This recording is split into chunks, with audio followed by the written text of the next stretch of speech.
Kembali lagi di petualangan gua nonton Hibike Euphonium. Dan sekarang saatnya gua ngebahas season 3. Anyway, seperti biasa disclaimer dulu, ini bukan video analisis esai mendalam mencari makna simbolisme atau apa-apa. Ini coba gua nyinyir perasaan gua, apa yang gua rasakan pada saat nonton season 3 Hibike Euphonium. Oke.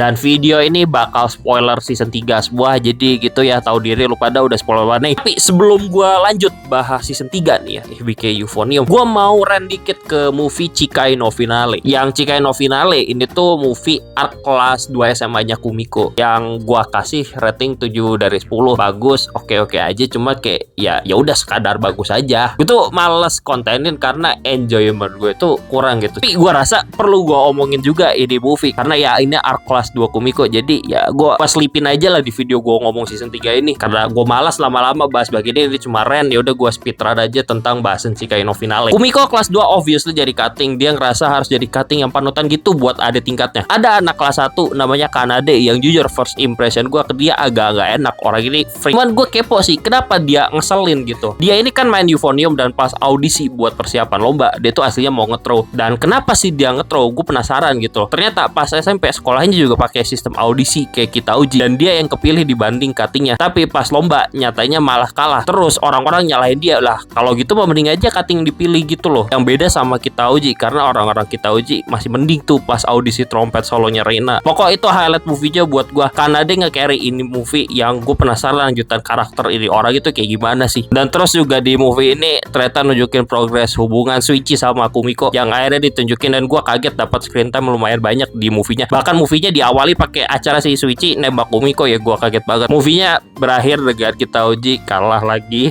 kasihan, dan si Kumiko jadi ketua klub. Gue kasih rating 7 dari 10 karena pendeknya itu ya bagus gitu, banyak momen emosional juga lumayan kena. Cuma pada akhirnya sekadar bagus aja dan minus terbesar ya karena ini format movie bukan TV series. Banyak banget hal yang terjadi dalam waktu yang singkat, dalam waktu 90 menit. Jadi kayak mas kadar lewat aja gitu loh. Dan gue rasa banyak karakter bagus banget yang ada di season 1 sama season 2 karena format cerita jadi movie. Itu wasted di sini. Dan itu juga karakter yang wasted gue rasa bukan yang dari season 1 season 2 aja, tapi karakter baru di sini yang ada tingkatnya itu. Yang hasilnya karakternya itu kurang nempel ke gua. Kelas 3 angkatan Yuko masih ada spin-off movie Liz and the Bluebird gitu loh. Cuman kayak gimana ya, itu movie kan fokusnya yang Liz and the Bluebird fokusnya ke si Mizore sama si Nozomi. Jadi kayak gimana gitu loh si Yuko ini gue pengen lebih detail sama si Natsuki itu. Ya gue masih suka, lumayan bagus. Cuma ya gitu aja sih karena formatnya movie gitu. Jadi ceritanya kayak beneran dipadetin gitu. Jadi cuma sekadar lewat aja. Satu lagi intermezzo terakhir, gue mau bahas ensemble kontes dulu. Ya gitu tuh katanya semacam jembatan dari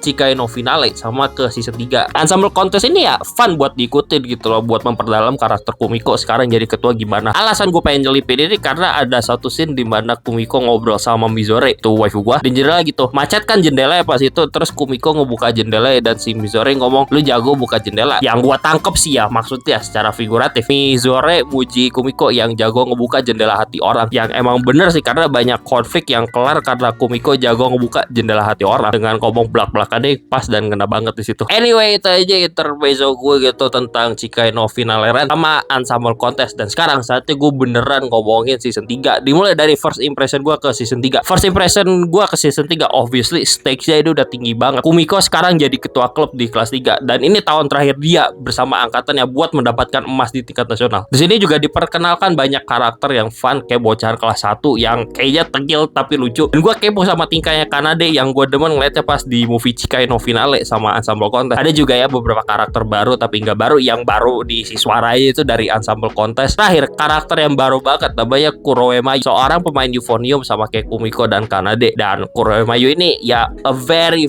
interesting karakter. Pokok first impression gue ke season 3 obviously start ceritanya lumayan ringan kayak lu perkenalan bocan baru gimana gitu. Terus Kumiko ngatur organisasi pas awal kepengurusan kayak gimana. Pokok first impression gue ya vibe ceritanya di awal agak ringan sih. Walaupun sebenarnya juga ada momen yang gue rasa lumayan tegang. Dan ini emang kayak cerita itu walaupun ringan, tinggal nunggu waktu aja kapan pecah konfliknya. Dan anyway, konflik pertama di first half animenya itu fokus ke Kumiko sebagai ketua baru yang berusaha handle masalah organisasi, terutama segala masalah ada tingkat. Konflik pertama fokus ke ada tingkat yang takut sama Reina karena latihannya keras banget yang bisa jadi ancaman kelas 1 jadi mau mengundurkan diri. Wajar sih takut sama Reina, dia freak banget. Jadi gue paham sama si ada tingkat ini. Obviously Kumiko takut kejadian yang dialami 2 angkatan sebelumnya yang banyak anak kelas 1 mengundurkan diri. itu kejadian lagi di angkatannya Kumiko, dan Kumiko beneran berusaha menyelesaikan masalahnya. Terus di scene ini ya, pas si Kumiko disamperin info ade tingkat itu sampai sakit, di Mayu nyeletuk ya kalau misalnya dia mau mengundurkan diri ya udah undurkan diri aja gitu loh. Yang mau mengundurkan diri bebas, yang gak mau mengundurkan diri, yang masih latihan juga enak gitu, gak pikir-pikir. Which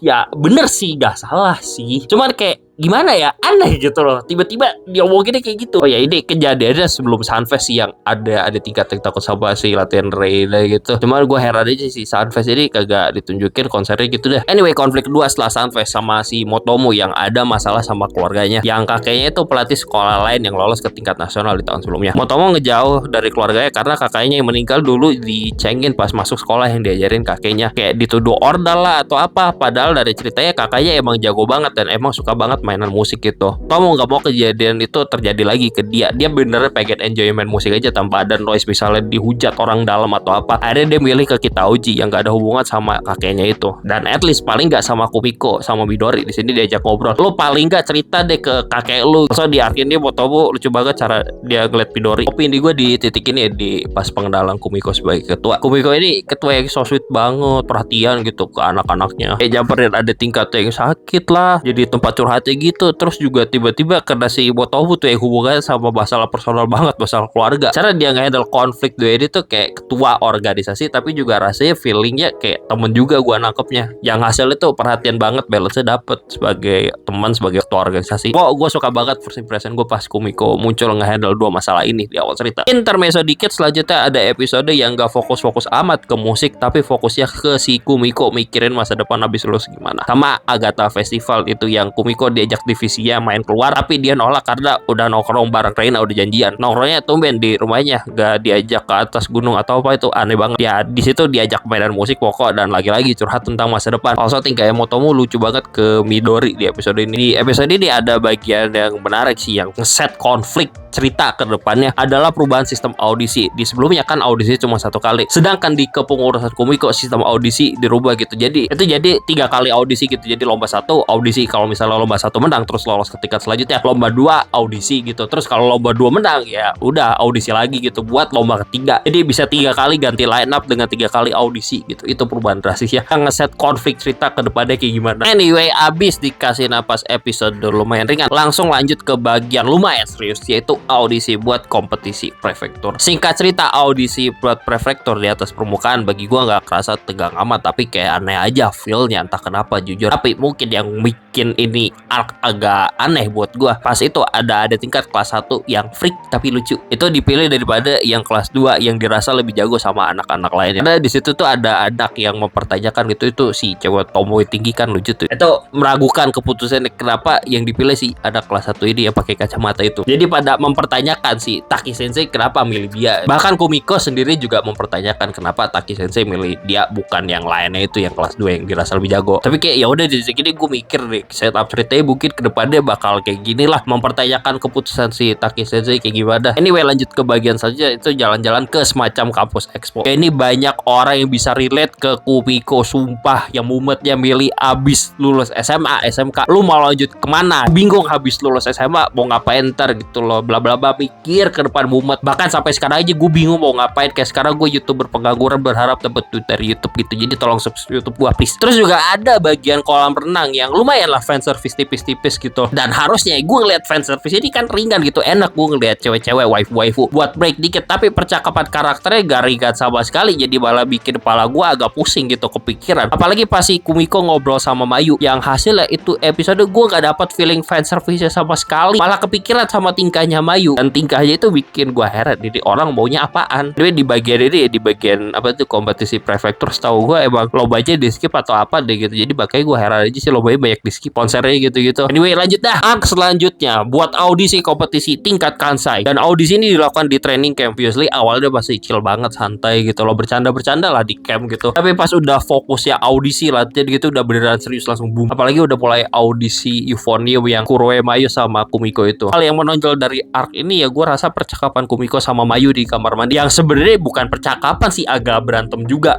Gimana ya, kan audisi gitu loh, tapi si Mayu ini kayak gak enakan, tapi kayak gue boleh audisi, gue boleh gak, dia arc sebelumnya juga sama, si Mayu ini tingkahnya ngebikin Kumiko risih, dan gue juga risih kayak orang ini ngapain sih. Tapi ya gue rasa di situasi ini justified tindakan mereka berdua, karena si Mayu bocah pindah kelas 3 tiba-tiba masuk tim inti, tapi ngomongnya itu loh gimana gitu. Jadi mungkin ada rasa gak enakan dari situ. Dan si satu sisi ya Kumiko juga pasti risih gitu, ditanyain bolak-balik gitu, apalagi dia sebagai ketua kayak lu audisi yang bener gitu. Oke, lanjut dah audisi di camp yang hasilnya banyak perubahan dibandingkan tingkat kompetisi sebelumnya. Kanade di-cut dari Euphonium dan cuma 2 orang yang main Euphonium, si Kumiko dan Mayu. Tapi yang dapat solo part buat main bareng trompet itu si Reina, itu Mayu, which is wild dan ngagetin gua. Kirain MC ada plot arbor, ternyata gak dapet plot arbor. Ini gila banget bangke emang. Hasilnya obviously dengan gak kepilih ya Kumiko gitu. Orang-orang pada mempertanyakan keputusan Taki Sensei, kok gak milih ketua gitu, bla bla bla gitu. Padahal emang jawabannya obviously mungkin di situasi itu karena ya emang opsi paling bener gitu biar hasil output musiknya maksimal, pilih si Mayu. Tapi ya efeknya berantai gitu, banyak yang mempertanyakan kenapa sih gitu. Bahkan Kumiko juga sebenarnya dia mungkin dalam hatinya udah sadar tapi masih denial gitu, masih pengen move on gitu loh atau apalah, gue nggak tahu. Pasti lu bingung lah kalau di posisi kayak dia gitu, mempertanyakan keputusan Taki Sensei. Si Kumiko pas dia kayak gini tuh cuman butuh tempat venting doang. Reina malah ngomong yang enggak, lo nyuruh Suichi jangan ngomong aneh-aneh ke Kumiko karena lo sama Suichi doang yang bisa jadi tempat ventingnya Kumiko. Tapi pas dia venting ke lo giniin, lo hujat dia gagal sebagai pemimpin organisasi lo. Dia ngomong kalau lo sebagai teman bangke, tensi klub jadi tinggi, pala lo apa nggak pecah, harus jaga organisasi biar gak hilang motivasi. Dan siapa yang merhatiin Kumiko kalau bukan lo? Gue gak tahu dah. Anyway, konflik ini kelar pas di bagian mendekati kompetisi gitu. Jadi Kumiko itu ngasih pidato biar ngebikin situasi klub jadi kondusif gitu, karena ya efek berantai ketua kagak dipilih itu bisa jadi orang-orang mempertanyakan dan situasinya jadi gak kondusif kayak yang dilihat dalam cerita. Dan dia kesannya di sini pidato itu menumbangkan keinginan pribadi dia buat kepentingan organisasi, yang sebenarnya keinginan pribadi dia itu tadi ya dapat solo part itu. Dan Mayu juga sebenarnya bagian dia dapat solo part tapi kayak gimana gitu, kayak dia tuh mau tapi nggak mau gitu loh. Jadi bingung maunya si Mayu ini apaan, gue jujur. Pokoknya anyway di kompetisi ini mereka konser terus dapat emas, lanjut ke tingkatan selanjutnya. Tapi setahu gue ini konsernya juga di skip, kagak dilihatin jadi kayak gimana gitu loh. Anyway, arc terakhir adalah kompetisi nasional. Arc ini dibuka kayak audisi dulu lah seperti biasa, siapan buat lomba gitu-gitu, sama ngasih lihat masa depan Kumiko abis lulus SMA mau gimana lah. Gue kira audisi biasa gitu loh pada umumnya. Ternyata kejadian serupa yang dialami di season 1 itu terjadi lagi. Kejadian serupa itu Reina versus Kaori kejadian lagi. Tapi sekarang ini Euphonium Kumiko versus Mayu, karena Taki Sensei sendiri katanya nggak bisa nentuin siapa yang dirasa pantas dapat part itu. Akhirnya audisi terbuka kayak dulu. Kira tensinya audisi terbuka kayak gitu udah tinggi, ternyata tensinya malah ditambahin tinggi lagi di cerita gitu, gara-gara audisinya pakai tirai tertutup. Bangke amat, gila sumpah. Make sense sih berkaca dari kejadian di season 1 gak pakai tirai, jadi yang voting itu agak-agak ragu milih siapa karena orangnya kelihatan di panggung. Di sini ditutup pakai tirai gitu, jadi yang voting gak kelihatan gitu sama yang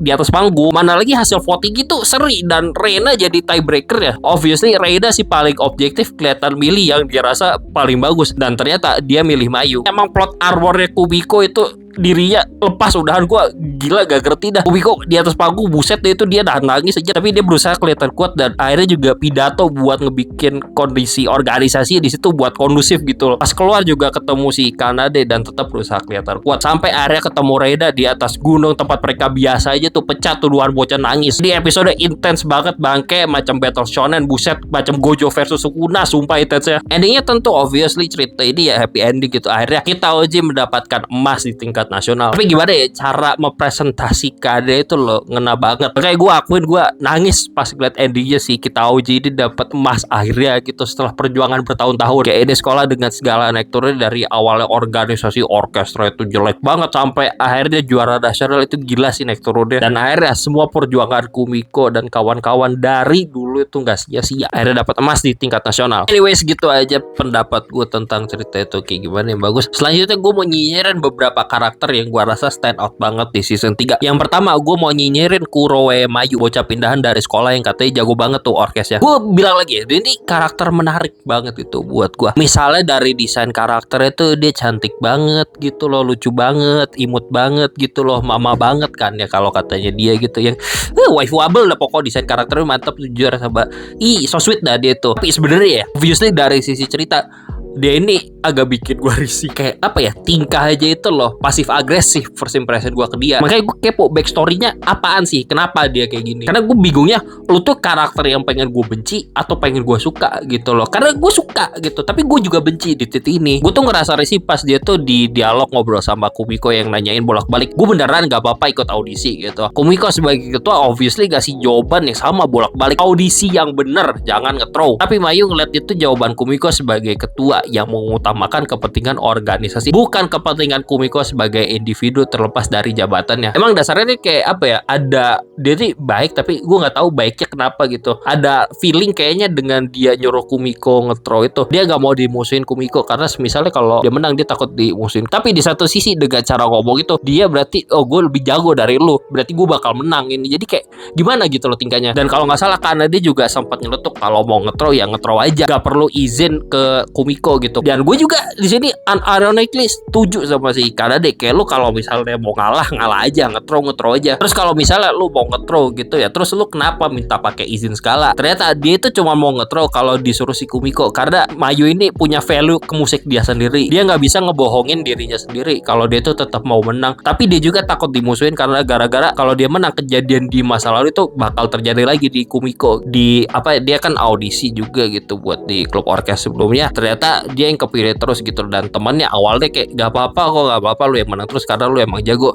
Tapi ternyata temannya itu frustasi, akhirnya keluar dari organisasinya gitu, memposisikan diri sebagai Mayu juga sebenarnya make sense. Dia tuh kayak gini, kayak gimana ya, lu kalau mau nge-throw aja gitu loh langsung kalau misalnya niat lu dari awal gitu. Tapi di satu sisi dia nggak mau ngebohongin diri sendiri. Ujungnya Kumiko tetap nyuruh si Mayu jangan ngalah, jangan nge-throw, karena ya itu value yang Kumiko pegang sebagai ketua organisasi. Apapun yang dilakukan pokok itu harus terbaik buat kita uji. Intinya sih akhirnya ya Mayu itu bisa berdamai sama masa lalunya dan plong main part itu bareng si Reina. Karena Kumiko juga yang nerima-nerima aja, walaupun si Kumiko ini susah banget terimanya. Walaupun ntar gue jelasin di segmennya Kumiko di bagian itu. Yang intinya ya karakter Mayu ini impression gue dari awal perkenalan sampai konklusi karakternya di akhir cerita. Itu karakter yang menarik banget, yang bagus banget, writingnya gue suka banget. Gue suka banget desain karakternya, gue suka banget cara ngomong dia, gue suka banget dia waifu gue juga, kayak cantik banget dia itu gitu dah. Dia pokoknya nggak bawa bumbu tambahan yang mantep buat season 3 Hibike Euphonium ini. Terus karakter stand out lainnya yang mau gue sorot itu adalah Hisai Kanade. Ini adalah bocil tengil gitu, tapi tengilnya gue suka. Dia agak annoying tapi lucu dan beneran nambah bumbu yang mantep buat season 3. Gue nge-treat dia itu kayak suara hati kecilnya Kumiko, yang kalau istilah bahasa Inggrisnya itu dia ini Kumiko tapi saying the quiet part out loud, yang berani menyampaikan opini yang biasa itu cuma dipendem. Gue mikir gitu karena Kanade tiap kali ngomong opininya hampir mirip banget tuh sama Kumiko. Cuma bedanya ya Kanade ini belak-belakan banget buat mengekspresikan opini dia tersebut. Contoh terbesar ya adalah Kanade ngekalot Kumiko kalau Mayu itu sebenarnya kalau mau nge-throw audisi ya udah gak usah laporan mulu. Tapi si Mayu ini kan laporan mulu, kayak masih mau main atau apa gitu loh kesannya. Hasilnya dari omongan Kanade ngebikin Kumiko sadar tingkahnya Mayu yang sebelumnya Kumiko ini agak ignoran gitu loh. Apa sebenarnya dalam lubuk hati kecilnya tahu Kumiko ini, Mayu ini kayak gini gitu loh. Efek berantai dari si Kanade ngomong di jendela ke Kumiko, hasilnya Mayu menjadi terbuka ke Kumiko gitu. Akhirnya kita tahu backstory-nya si Mayu. Obviously gue sedih sih bocil tengil ini tuh gak lolos buat nampil di tingkat nasional gitu, karena ya spotnya Euphonium dikorbankan gitu buat posisi lain yang awalnya 3 orang jadi 2 orang Euphonium. In the end apa ya, dia nih karakter yang bagus gitu buat tambah bumbu drama lucu lah tipis-tipis, dan omongan pedes dia itu dibutuhkan buat ngekalot Kumiko gitu loh. Karena kalau misalnya Kanade gak ngekalot Kumiko di beberapa situasi tertentu, aku yakin konflik yang ada di cerita Hibike Euphonium itu gak bakal resolve, karena si Kumiko di season 3 ini emang nahan diri karena dia tuh ada jabatan gitu, nahan diri sisi egoisnya dia. Dan si Kanade ada buat merepresentasikan sisi egois dia yang opini itu mirip banget sama sisi egoisnya si Kumiko ini Kanade. Walaupun gue akuin emang ini bocil tengil ini mulutnya perlu direm dikit. Lanjut ya, gue mau ngomongin Kosaka Reina di season 3. Lo freak banget, lo weirdo, lo dablek season 3 ini. Gue kira lo sebagai bagian dari pengurus inti organisasi bisa ngebantu Kumiko secara organisasi dan juga secara hubungan pribadi sebagai orang terdekat di organisasi, tapi lo nya gak napak tanah. Lo gak sadar ketua lo ini mumet banget palanya. Lo di jembatan ngomong asal dia gagal sebagai pemimpin.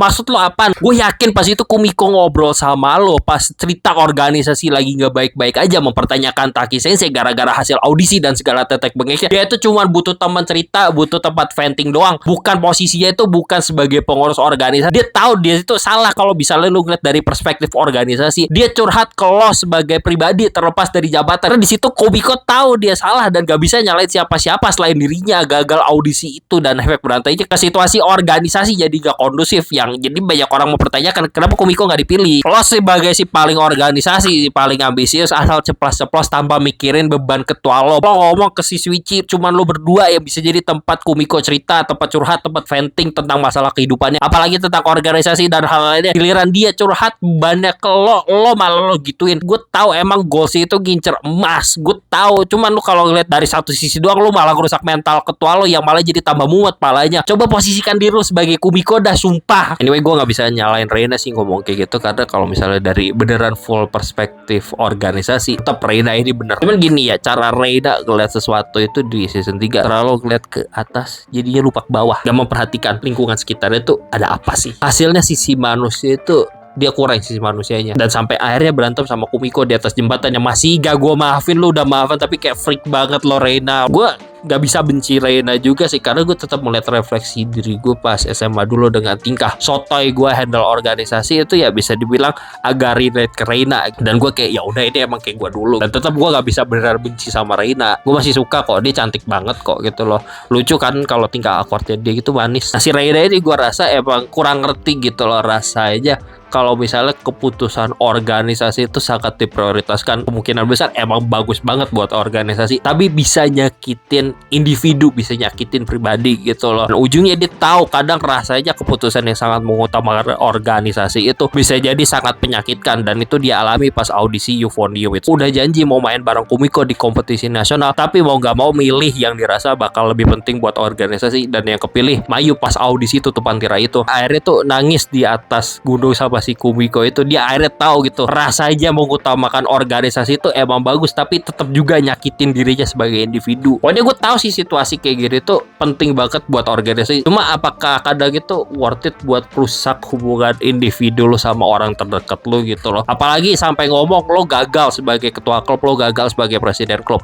Worth it gak? Gue masih salty sih sama omongan dia di jembatan, kayak dablek banget sumpah. Kayak bro, dia tuh venting, Kumiko itu venting, Kumiko tuh tahu dia salah, dia cuma bisa nyalain dirinya, tapi dia tuh butuh teman cerita aja gitu loh. Dia ngomong ke lu itu bukan sebagai posisi ketua organisasi, dia itu ngomong ke lu itu sebagai teman, sebagai orang terdekat, sebagai bestie, sebagai apapun itu. Tapi lo aja gituin, gue masih salty. Untung lo minta maaf ke si Kumiko gitu di episode selanjutnya gitu loh, dan akhirnya lo ngerasain apa yang di Kumiko rasakan gitu. Kesel gue, tapi kayak ya udahlah, nggak apa-apa ya. Gak apa-apa, Reina waifunya cantik banget kok. Terakhir saatnya gue nyinyirin MC kita, yaitu Kumiko Omae. Gue ngelihat perjuangan dia dari nol, nangis-nangisannya gitu sampai di titik puncak ini, dan gue suka banget, gue bangga banget sama Kumiko. Sumpah dia ini keren banget, gila. Dia menyaksikan kita uji dari orkes yaitu jelek banget sampai akhirnya menjadi juara di tingkat nasional tuh.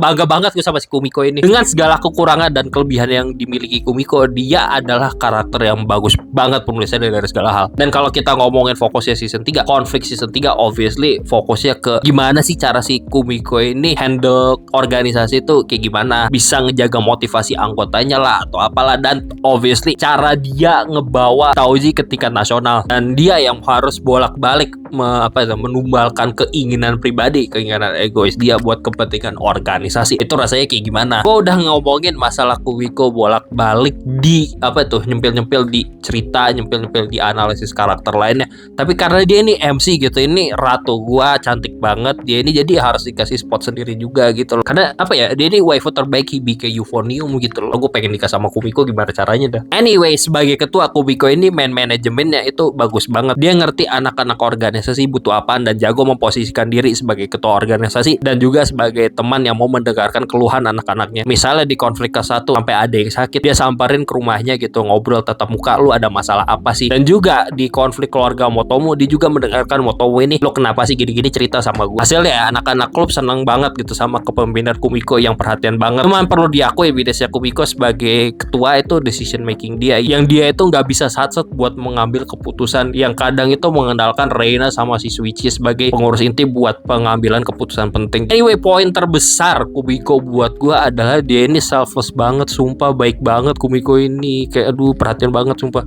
Mengorbankan keinginan pribadi dia buat kepentingan organisasi gitu loh. Meskipun sebenarnya bisa gitu dia egois gitu karena dia ketua. Meskipun hal tersebut menyakitkan, kalau misalnya hal tersebut dirasa bakal lebih menguntungkan Kitauji, nggak apa-apa dia numbalin dirinya, nggak apa-apa dia ngalah. Dan hal ini tuh berpengaruh ke mentalnya. Ujungnya dia di season 3 nggak bisa sebelak-belakan dulu sebelum megang jabatan di organisasi. Karena sekarang megang jabatan gitu loh. Keinginan pribadi sama keinginan organisasi nggak sejalan, dan dia mengutamakan kepentingan organisasi bolak-balik. Meskipun itu nyakitin dirinya kayak kasusnya Mayu. Kumiko bisa aja nyuruh Mayu buat ngalah gitu, nge-throw biar jelek mainnya karena dengan pamer gue ketua, please lu nge-throw gitu. Tapi Kumiko ngerasa itu bukan yang terbaik buat Kitauji. Hasilnya Kumiko itu mumet gitu, palanya pecah, mau cerita ke siapa dia bingung. Dia tahu dia ini salah gitu, egois gini-gini. Dia mau venting ke Renanya di jembatan malah kayak gitu. Gue yakin Kumiko di posisi itu tahu dia ini salah karena gak mengutamakan organisasi. Cuma kayak apa ya, dia tuh cuma butuh didengar doang, please banget, kasihan banget sumpah. Dia mau cerita kemana gitu. Hal ini yang gue rasa banyak orang relate kalau misalnya jadi pemimpin organisasi. Lu di atas, lu bingung mau cerita kemana. Jelas sih gitu dengan segala kekurangan dan kelebihan Kumiko dan lain-lainnya gitu loh. Akhirnya Kitauji mendapatkan emas. Kumiko bukan karakter yang flawless,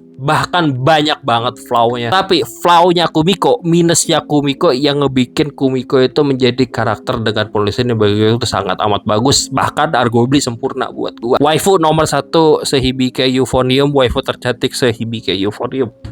Gak perlu diakuin dari karakter desain, dari sifat, semuanya Kumiko ini nomor 1. Anyway, tambahan lain gue mau nyorot beberapa hal kecil-kecilan aja. Yang pertama, gue suka sama anak kelas 1, terutama trio double ini. Gue suka running gag mereka bertiga. Terus juga gue gak duga Midori dapat subplot romance bareng Motomo, tapi ya sayang aja kejadian deh kayak gitulah ya. Tapi tetap interaksi mereka berdua lucu banget, ada tingkat sama kakak tingkat gitu. Terus ada alumni dari season sebelumnya numpang lewat, yang itu bagus lah, mantep. Fanservice tipis-tipis. Gue suka karena tiba-tiba ada waifu gue yang lain nongol gitu, Mizore. Dan terakhir ada bros bunga yang nempel di bukunya Kumiko, yang dia tuh di epilog pas dia jadi guru, yang ada di movie Chikai no Finale. Mungkin ini pertanda akhirnya si Kumiko jadian sama si Shuichi, walaupun screen time Shuichi di season 3 itu sedikit banget. Mungkin tiba-tiba ada aja gitu spin off ngeliat mereka berdua pacaran atau apa romance gitu. Anyway, penutup terakhir dari gua, rating season 3 Hibike Euphonium adalah 9,5 dari 10. Ini anime bagus banget, segala hal yang ada di dalamnya, dari cerita, art style, animasi, semuanya mantep banget. Minusnya itu 0,5 karena konsernya banyak yang di skip itu. Gue nonton anime musik, obviously ekspektasi gue ya gue ngeliat konser musiknya juga gitu. Coba di season 3 ini banyak yang di skip. Cuma rate off-nya sih drama, directing sama hal lain itu mantep banget. Jadi